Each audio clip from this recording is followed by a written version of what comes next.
Hello, this is Jerry Mitchell, and we are back for another episode of the Libertarian Uncensored podcast, going over all the posts on the Libertarian Uncensored subreddit. Let's get right into it. So first we have Trump deletes database containing over 5,000 police misconduct incidents from Reason.com, and that was posted by B. Hart Hari, and yeah, personally, I don't think there should be any government databases at all. So, I personally think this might have been one of the better government databases, but I don't think the government should be having any databases at all in regards to private citizens. And I guess you could make the argument that, well, these aren't private citizens, they're government workers, but I still don't think that makes any government database correct. And I personally am very much against all the government databases they have. They have so many these days. They've had the census every 10 years since 1790. They have Social Security. They're pushing that real ID. And yeah, I personally don't really care for all the government databases. And yeah, that's my thoughts there. Then we have U.S. government report cited non-existent sources, academics say, from BBC.com, posted by CH4Locks. And yeah, I personally don't really care about what government reports say. Ultimately the government can say whatever it wants to, and sometimes there's nothing you can do about it. And yeah, that's why I personally don't think we should have any government reports. Because a good government shouldn't be constantly reporting on everything, including stuff it has no purview to. Especially that's why I don't think we should have government involved in things like science, education, transportation, labor, and yeah, I personally don't really care for any of it. And a lot of academic sources might cite non-existent sources as well, but Reddit wouldn't care about that. They only care because Trump's in power. They wouldn't. If this article was posted during Biden's tenure, it would have been downvoted, and they would have found some excuse for it. And that's my thoughts on that issue. Then we have trans man uses woman's restroom to follow the law. Police detained him for it anyway. No one was in the restroom when he was peeing, but then a man busted in and demanded he leave immediately. Then things got worse from LGBTQNation.com, posted by CH4Locks. And yeah, ultimately, I don't really, I personally, in regards to the whole bathroom thing, I think, use whatever bathroom you want to justify using. And if people have a problem with it and want to report you to the authorities, that's on them. Personally, I think the libertarian position is, as long as you keep to yourself in the bathroom, it should be okay. I personally think, you should, if you look more like a man, probably use the men's restroom. If you look more like a woman, probably use the woman's restroom, regardless of what you identify as. And yeah, people will justify whatever they want to justify in regards to it. So I personally don't think it's a question of a very easy solution. I think, people will like for everything else, people will justify what they want to justify in regards to it.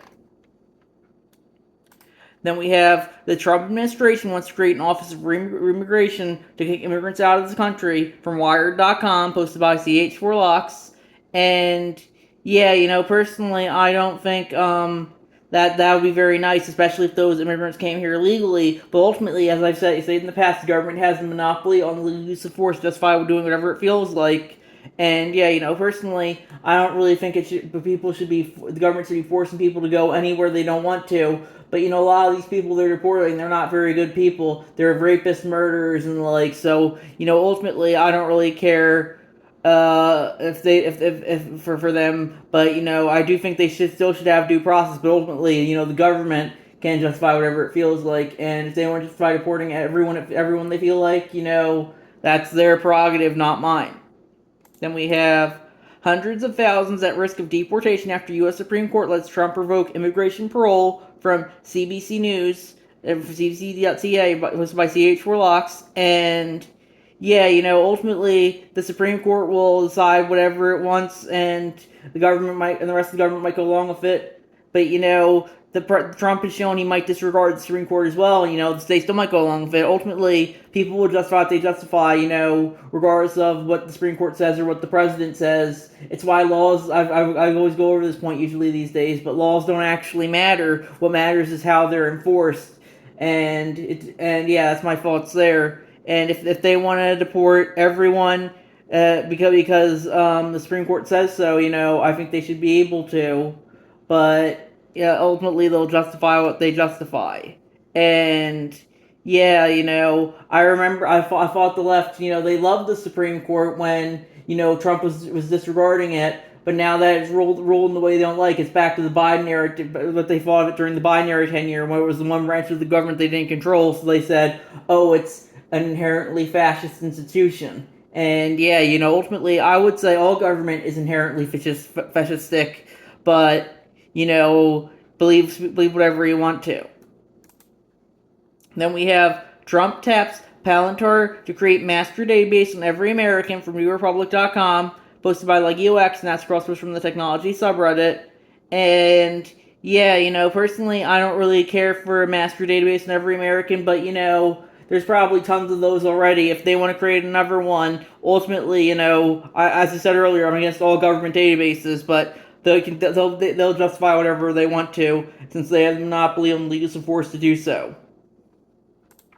Then we have the Trump administration is pure progressivism in action. Today's statism seeps into everything. Posted by Lemon Limelight, and they said from a Washington Post opinion piece, the Trump administration is pure progressivism in action. Today's administration is the most progressive in U.S. history, considered progressivism's 9 core components. 1. Combating the citizenry's false consciousness by permeating society, including cultural institutions, with government which is politics. 2. Confidence in government's ability to anticipate and control the consequences of broad interventions in modern society's complexities. 3. Using industrial policy to pick economic winners and losers because the future is transparent, so government can know which enterprises should prosper. 4. Central planning of the evolution of the nation's regions and the economy sectors. 5. Melding governing and party building by constructing coalitions of government-dependent factions. 6. Rejecting conservative growth-oriented tax simplification to use taxes, including tariffs, as tools of social engineering. Bypassing the appropriations process, the tax code can transfer wealth to favored constituencies.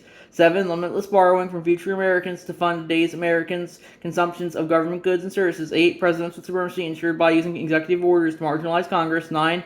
Unfettered majoritarianism, hence opposition to filibuster. Has any administration exceeded the current administration's progressivism regarding any of these 9 matters? Today's statism seeps into everything, from universities to John Kennedy Center for the Performing Arts. Government confidently unravels the fabric of world trade and uses tariffs to fine-tune personal consumption, tax exemptions on tips and Social Security benefits, a subsidy for automakers via the deductibility of car loan interest to placate discrete constituencies. Today's torrent of executive orders prestigious an instances that the president can, by impounding appropriated funds, treat Congress as a timorous expressor of mere upper aspirations, and the administration's congressional supporters are using a parliamentary maneuver reconciliation to marginalize filibusters, lest one prevent enactment of the president's foremost desire, which is to add $5.2 trillion to national debt over the next decade. Last week, the president, resembling a 19th century school marm, lacking only a gingham dress alas, upbraided congressional Republicans as though they were third graders neglecting their McGuffey readers. He was peeved about their dilatory enactment of his agenda, even more enormous annual deficits due to the new normal to fund today's ever larger entitlement state. And yeah, I would agree with a lot of that. I think in a lot of ways, Donald Trump is just edgy Bernie Sanders.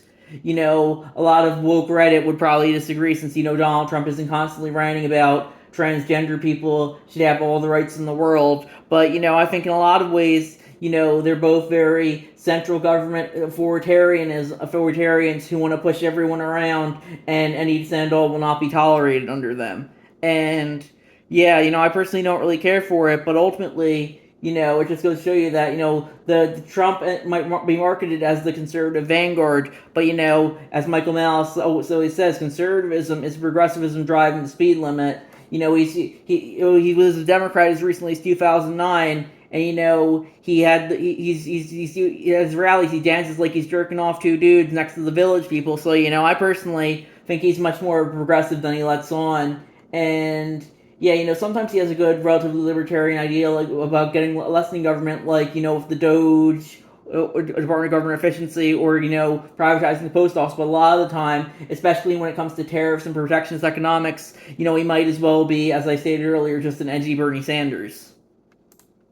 And we have FBI arrests Department of Defense IT worker claim he tried to leak intel from the Register.com, posted by Ninja Lover. And yeah, ultimately, the government can justify arresting whoever it wants to. I think Pete Hegseth linked some info to the Atlantic. He's the head of the Department of Defense. He linked the single tracks to the Atlantic, but ultimately, the top brass will never be held to the same standard as the common peasants, and you see that here. They didn't arrest Texas, but they're arresting this random IT worker. So yeah, I really don't care for any government agents, but if they want to arrest whoever they feel like, that's fine. But it definitely does show you that they have a very different standard for the top than they do for the bottom, as they do for a lot of things.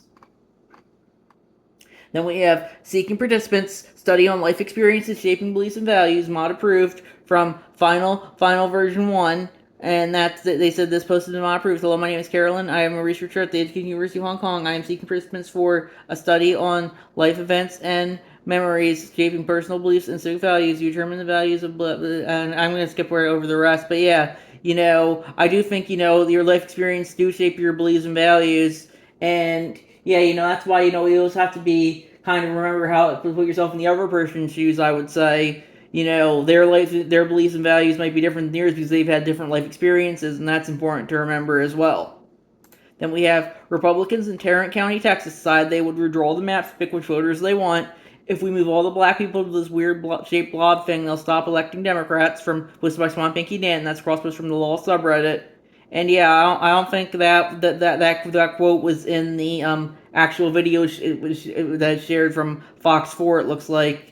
But, Reddit, narrative matters a lot more than context does. And, yeah, Reddit definitely exists primarily to push narratives, context be damned. So, Reddit's favorite narrative, of course, is Trump bad and Republicans bad. So, that's definitely gonna be popular when it comes to Reddit. They might as well find a way to, it's like when Elon salutes at the Trump's inauguration, it's the worst thing ever, and it's on the front page of Reddit. But when Cory Booker pretty much does the same thing at the California Democratic Convention, I think that was yesterday, it's going to be downvoted and probably removed. That's just supposed to show you they don't have really any values, only teams. Their only real value is Republicans bad, Democrats good. And yeah, that's increasingly why I think the DNC has just astroturfed Reddit so much. It's a completely inorganic website that it might as well be like Soviet or Nazi propaganda almost.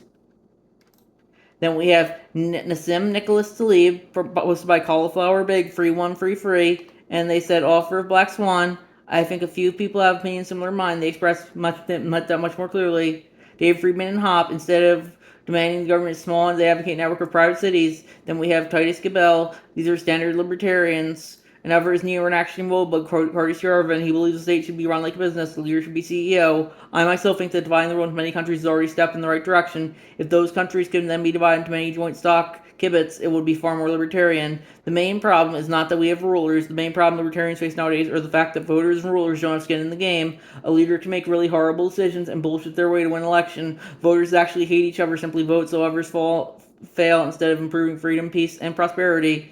Noticeable network of private city is ironically libertarian by statism. Think about Westphalian arrangements. Nowhere is it and it says that a country shouldn't have national religion. However, competition among countries make Europe secular, and then they go on for a bit longer, and I'm going to skip over the rest. But yeah, I definitely would agree with a lot of that. Ultimately, I think the libertarian position is, you own yourself.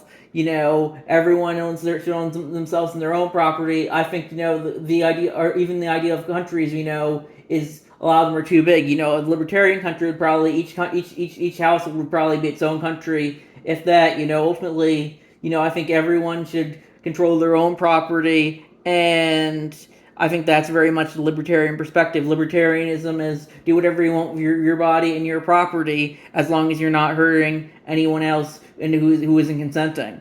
And that's my thoughts on that issue. Then we have more than 130 retired judges urge federal court to drop charges against Wisconsin Judge Hannah Dugan from CBSNews.com, posted by Ninja Lover.